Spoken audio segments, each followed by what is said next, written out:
عباد لا خوف عليكم اليوم ولا أنتم تحزنون الذين آمنوا بآياتنا وكانوا مسلمين۔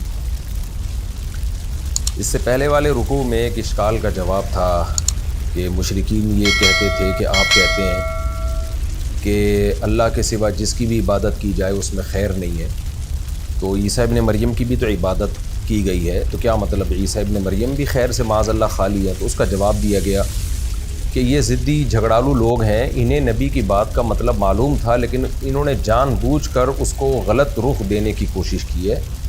بل ہم قوم خصمون، اور یہ ہیں ہی جھگڑالو۔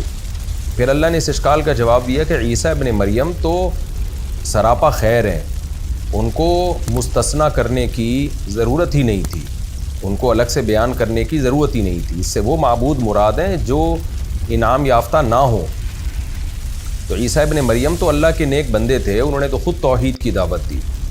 پھر پچھلے ہی رکوع میں اسی اشکال کا بھی جواب ہوا کہ جب وہ پھر اللہ نے ان کو بغیر باپ کے پیدا کیوں کیا، تو اللہ نے بتایا ہم چاہیں تو فرشتوں کو بھی انسانوں سے پیدا کر دیں، ہماری قدرت ہے۔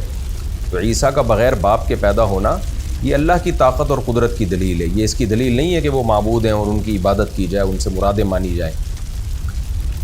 جائیں ان سے مرادیں، بلکہ وہ ان کی تو خود دعوت توحید کی تھی۔ تو ظاہر ہے جو عقل مند لوگ ہوتے ہیں وہ اشکالات کا جواب سن کے ایمان لے آتے ہیں، لیکن نہ یہودیوں عیسائیوں پہ اثر ہوا نہ مشرکین مکہ پہ، وہ اپنی اسی جٹائی کے ساتھ رہے، مشرکین اعتراض کرتے رہے اور عیسائی حضرت عیسیٰ کو اللہ کا بیٹا مانتے رہے۔ تو اس پہ اللہ تعالیٰ نے تنبیہ کی کہ هل ينظرون الا الساعة ان تأتيهم بغتة، کیا تم لوگ قیامت کا انتظار کر رہے ہو؟ جب قیامت اپنی آنکھوں سے دیکھو گے تو پھر تمہارا توحید پر ایمان لانا وہ مقبول نہیں ہوگا۔ اسی کے ضمن میں پھر اللہ نے جنت کی نعمتوں کا ذکر کیا کہ جب قیامت قائم ہوگی نا تو ابھی تو تمہاری سمجھ میں یہ باتیں نہیں آ رہی، لیکن قیامت کے دن سب کی سمجھ میں آ جائے گا، لیکن اس وقت ایمان لانا فائدہ نہیں پہنچائے گا۔ تو اہل جہنم کا اللہ نے تذکرہ کیا اس سے پہلے رکوع کی آخری آیت میں کہ ان کے جو جگری دوست ہیں نا، جن کی وجہ سے یہ ایمان نہیں لے کر آتے، یہ سب دشمن بنے ہوئے ہوں گے، اور جو آج دنیا میں ایمان لے آیا اور اپنے اعمال کو درست کر لیا تو ان کی حالت کیا ہوگی؟ یا عبادی لا خوف علیکم اليوم، اے میرے بندو آج کے دن تم پر کوئی خوف نہیں ہوگا۔ دنیا میں تو خوف ہوا کرتا تھا، خطرات ہوا کرتے تھے، ایمان لانے کی وجہ سے یہ نقصان نہ ہو وہ نقصان نہ ہو، لیکن آج کے دن تم بے خوف ہو۔ ولا انتم تحزنون، اور نہ تم رنجیدہ ہوگے۔ رنج ماضی کی کسی بات پہ ہوتا ہے، کوئی حادثہ ہو گیا اس کو سوچ سوچ کے آپ ٹینشن میں آتے ہو، تو اللہ کہتے ہیں ماضی کی کسی بات پہ بھی رنج نہیں ہوگا، خوش ہوگے کہ اچھا ہوا ہم ایمان اور اعمال صالحہ لے کر آئے۔ تو یہ کون لوگ ہوں گے جن پر نہ خوف ہوگا اور نہ غم ہوگا؟ یہ وہ لوگ ہوں گے الذین آمنوا بآیاتنا، جو ہماری آیات پر ایمان لے کر آئے۔ اس سے پتہ چلتا ہے کہ انسانوں پر لازم ہے کہ قرآن میں غور و فکر کر کے قرآن پر ایمان لے کر آئیں۔ یہ جو غیر مسلم کہہ دیتے ہیں نا کہ ہمیں کیا ضرورت ہے، ہم کیوں غور و فکر کریں، ہم کیوں ایمان لے کر آئیں؟ بھائی جب ایک چیز کا دعویٰ ثابت ہو گیا دنیا میں کہ اس کلام کی نسبت اللہ کی طرف ہے، تو آپ پر تحقیق لازم ہے کہ آپ یہ تحقیق کریں یہ دعویٰ غلط ہے یا یہ دعویٰ صحیح ہے۔ تو یہ انسان پر تحقیق واجب ہے، وہ نیوٹرل رہ کے زندگی نہیں گزار سکتا۔ اگر کوئی پیغام لے کر آیا ہے آپ کی طرف کسی بڑے شخص کی طرف سے، فرض کریں کہ تھانے میں ایس ایچ او نے کسی کو بھیجا اپنا پیغام دے کے آپ کے پاس، تو آپ اس شخص کو اگنور کر رہے ہیں، نظر انداز کر رہے ہیں۔ بعد میں ایس ایچ او نے آپ سے کہا کہ میں نے اپنا بندہ بھیجا تھا آپ کے پاس پیغام دے کے، آپ نے اس کو اگنور کیوں کیا؟ آپ کہیں کہ مجھے کیا پتا وہ آپ نے بھیجا کہ نہیں بھیجا؟ تو تھانے والا اس بیس پہ کیا چھوڑ دے گا؟ نہ، وہ کہے گا آپ کو تحقیق کرنی چاہیے تھی کہ یہ میرا ہی بھیجا ہوا ہے یا یہ جھوٹا آدمی ہے۔ تو دنیا میں کہیں بھی کوئی قاصد آتا ہے، کوئی میسنجر آتا ہے، تو اس کی تحقیق کرنا ہمارے ذمے ہوتی ہے کہ یہ صحیح ہے یا غلط ہے۔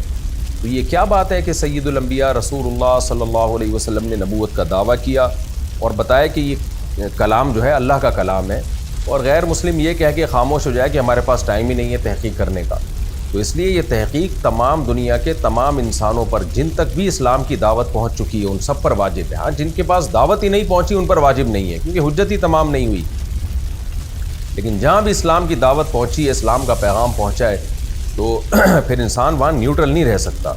کیونکہ اس کی نسبت اللہ کی طرف ہے، تو یہ نسبت چھوٹی نسبت نہیں ہے، تو یہ تحقیق واجب ہے کہ یہ واقعی اللہ کا کلام ہے یا نہیں ہے۔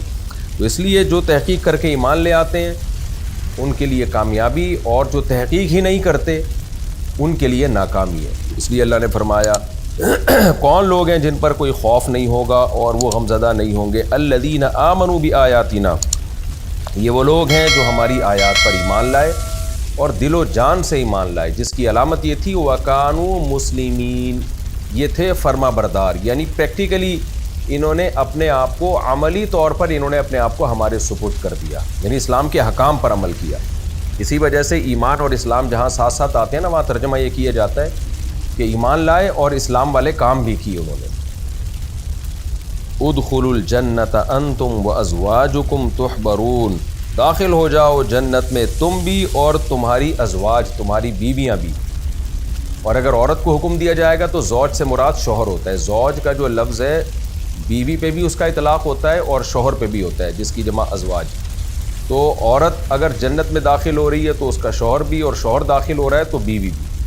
لیکن یہ جب ہے جب قرآن میں دوسرے مقام پہ پتہ چلتا ہے کہ اس میں کچھ صلاحیت بھی ہو، یعنی شوہر کے جنت میں جانے کی وجہ سے بیوی اس صورت میں جائے گی کہ اس میں بھی کچھ نہ کچھ صلاحیت ہو۔ یعنی ہم یوں کہتے ہیں نا اس کو آج کی مثال میں کہ بھائی کچھ مارکس لے لیے ہوں، کچھ ایگزامینر اپنی طرف سے ڈال دیتا ہے۔ اب بالکل ہی اگر مارکس نہیں ہیں آپ کے پیپر میں، آپ کے بہت ہی کم نمبر ہیں، تو پھر اس میں ہم اسکول میں جب پڑھا کرتے تھے تو ہم کہتے تھے ٹیچروں سے کہ بھئی آپ کچھ اس میں ڈالڈا ملا دیں، یعنی اصل میں تو دیسی گھی ہونا چاہیے لیکن ملاوٹ کے لیے ڈالڈا بھی چلتا ہے، تو کچھ نمبر اپنی طرف سے۔ جب ہم کرکٹ کھیلتے تھے نا تو جو اسکور لکھ رہا ہوتا تھا ہم اس کو جا کے کان میں کہتے تھے، لڑکوں میں شرارت تھی، کان میں کہتے یار تھوڑا سا ڈالڈا ملا دے اس میں۔ کیا مطلب؟ جتنے رن بنے ہیں 2-4 اپنی طرف سے بھی ڈال دیا کر اس میں۔ تو دنیا میں تو یہ ناجائز ہے، دھوکہ ہے، لیکن اللہ تعالیٰ تو اس قانون کا پابند نہیں ہے کہ کسی نے عمل تھوڑا کیا اللہ اس کو بدلہ زیادہ دے۔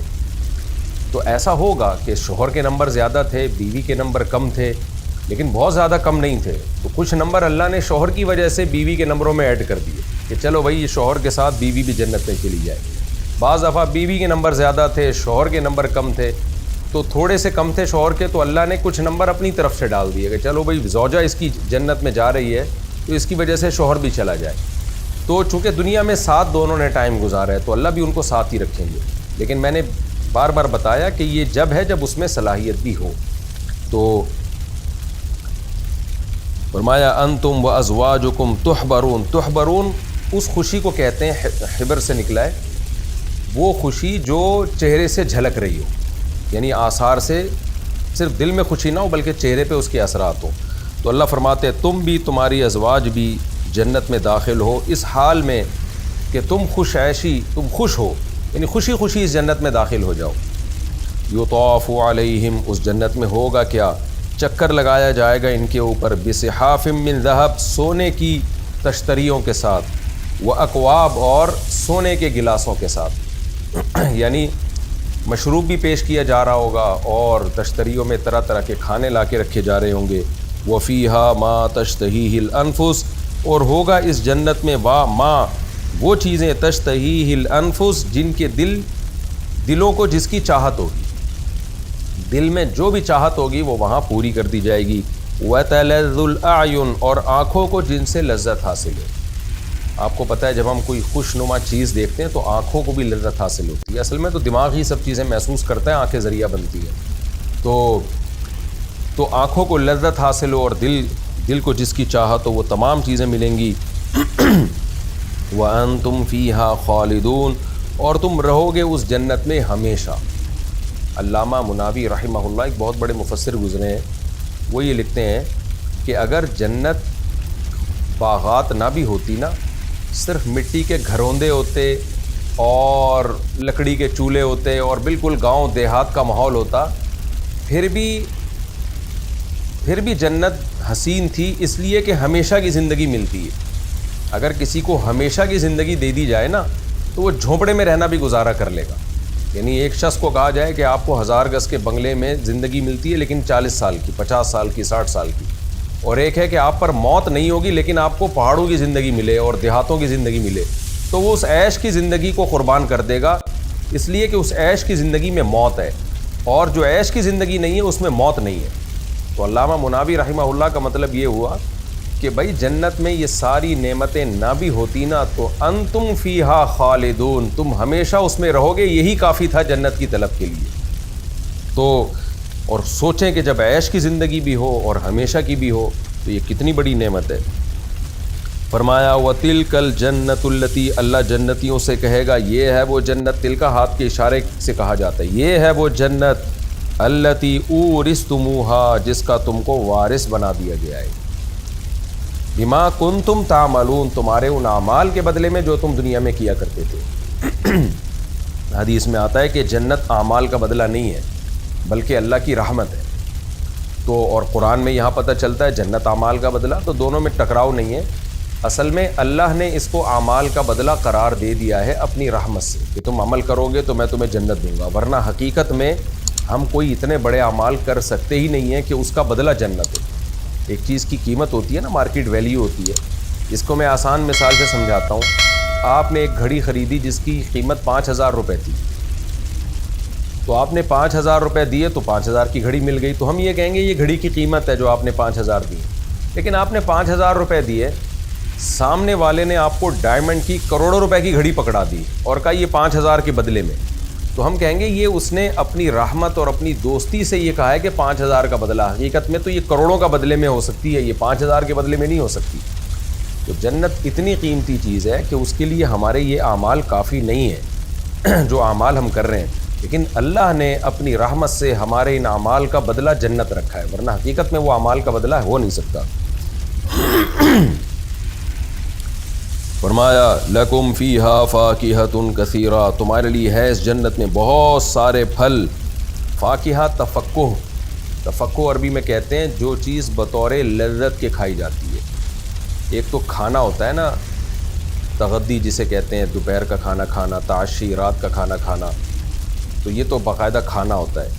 تو ایک ہوتا ہے تفقہ کہتے ہیں ہم صرف انجوائے کرنے کے لیے، لذت کے لیے جو چیزیں کھاتے ہیں ان کو فاکہہ عربی میں، جیسے پھل فروٹ عام طور پہ زبان کی لذت کے لیے کھائے جا رہے ہوتے ہیں۔ تو لکم فیہا فاکہۃ کثیرۃ، تمہارے لیے بہت سارے فاکہہ ہوں گے، پھل ہوں گے، منہا تاکلون، جن سے تم کھاؤ گے۔ یہ تو جنتیوں کا حال ہوگا۔ جہنمیوں کا کیا ہوگا؟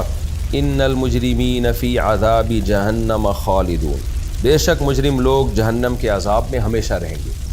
یہ ہمیشہ کا لفظ اس لیے استعمال کیا جو میں بار بار بتا چکا ہوں کہ قرآن دو انتہاؤں کو اکثر ذکر کرتا ہے۔ جب اچھے لوگوں کا تذکرہ کرتا ہے تو بہت اچھے لوگوں کا، جب برے لوگوں کا تذکرہ کرتا ہے تو بہت برے لوگ کا۔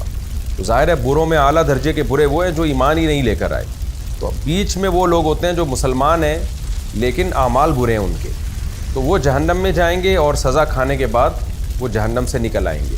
تو عام طور پر ان کا تذکرہ قرآن میں کم ہے۔ وجہ اس کی یہ حکمت اس میں یہ ہے کہ ہمیں پتہ چل جائے کہ اچھائی کے بدلے میں انسان کو کیا ملتا ہے اور جب برائی ہوتی ہے تو اس کو کیا ملتا ہے۔ یہ اصول قرآن سمجھانا چاہتا ہے کہ جو اچھائی کرو گے تو پھر اس کا ٹھکانہ جنت ہے۔ اب وہ تمہارے اندر ہے کہ تم کتنی اچھائی کرتے ہو، اور اگر برائی کرتے ہو تو اس کا ٹھکانہ جہنم ہے۔ اب وہ تمہارے اندر ہے، تم پر ڈیپینڈ کرتا ہے کہ کتنی برائی کرتے ہو۔ اگر اعلیٰ درجے کی برائی ہے تو پھر ہمیشہ کی جہنم ہے، اس سے کم درجے کی برائی ہے تو جہنم تو ہے لیکن ایک نہ ایک دن جہنم سے نکال دیے جاؤ گے۔ ان المجرمین فی عذاب جہنم خالدون، مجرم لوگ جہنم کے عذاب میں ہمیشہ رہیں گے۔ لا یفتر عنہم، اس عذاب میں ان سے کمی نہیں کی جائے گی کیونکہ اعلیٰ درجے کے مجرمین مراد ہیں۔ وہم فیہ مبلسون، اور وہ اس میں مایوس ہو کر پڑے رہیں گے۔ مبلسون، ابلس یبلسو کا معنی مایوس ہونا۔ بعض لوگوں نے کہا کہ ابلیس اسی سے نکلا ہے، ابلیس جو اللہ کی رحمت سے مایوس ہو چکا ہے۔ وما ظلمناہم، ہم نے ان پر ظلم نہیں کیا، ولکن کانوا هم الظالمین، لیکن تھے یہی لوگ ظالم۔ ایک اشکال ہوتا ہے نا، ہمیشہ آگ میں جلتے رہیں گے، تو اللہ نے بتایا کہ ہم کو ظالم نہ سمجھو، ان کو سب بتا دیا تھا ہم نے دنیا میں، حجت تمام کر دی تھی پیغمبروں کو بھیج کر اپنی نشانیاں دکھا کے۔ یہ اللہ کی آیات پہ سر اٹھانے کے لیے تیار ہی نہیں تھے، سر ہلانے کے لیے تیار نہیں تھے، تو انہوں نے خود اپنی جان پہ ظلم کیا ہے۔ وَنَادَوْا یا مالک، کیسے مایوس ہوں گے؟ اللہ کہتے ہیں وَنَادَوْا یا مالک، یہ پکاریں گے اے مالک۔ مالک جہنم کے داروغہ کا نام ہے۔ اے مالک، لِيَقْضِي عَلَيْنَا رَبُّكَ، چاہیے کہ ہم پر ہمارا رب فیصلہ کر دے، یعنی ہمیں موت دے دے۔ شروع میں تو وہ پکاریں گے کہ ہمیں عذاب میں کمی آ جائے، ہمیں جہنم سے نکال دو۔ قرآن مجید نے جہنمیوں کے مختلف اقوال ذکر کیے۔ کہیں کہا ہے کہ جہنمی کہیں گے ہمیں دنیا میں ایک دفعہ دوبارہ مہلت دے دی جائے، کہیں کہیں گے کہ ہمارے باپ دادا نے شرک کیا اس لیے ہم مشرک تھے۔ مختلف، تو یہ مختلف موقعوں پہ مختلف اقوال ہوں گے، یا مختلف لوگوں کے مختلف اقوال ہوں گے۔ تو جب ہر طرف سے مایوس ہوں گے تو فرشتے سے کہیں گے لیقضی علینا ربک، بھائی ہمیں جہنم سے نہ نکالو لیکن ہمیں موت دے دو، ہمیں زندگی نہیں چاہیے۔ قال انکم ماکثون، وہ فرشتہ کہے گا نا نا نا، انکم ماکثون، تم اس میں پڑے رہو گے، موت نہیں ہے۔ لقد جئناکم بالحق، اللہ کہے گا ہم تمہارے پاس حق کو لے کر آئے تھے، ولکن اکثرکم للحق کارہون، لیکن تم میں اکثر لوگ حق کو ناپسند کرتے تھے۔ یہ کتنی بری بات ہے کہ تمہیں پتہ ہو کہ صحیح کیا ہے غلط کیا ہے، صحیح کو تم ناپسند کر رہے ہو، غلط کو تم پسند کر رہے ہو، اس کا یہ بدلہ ہے۔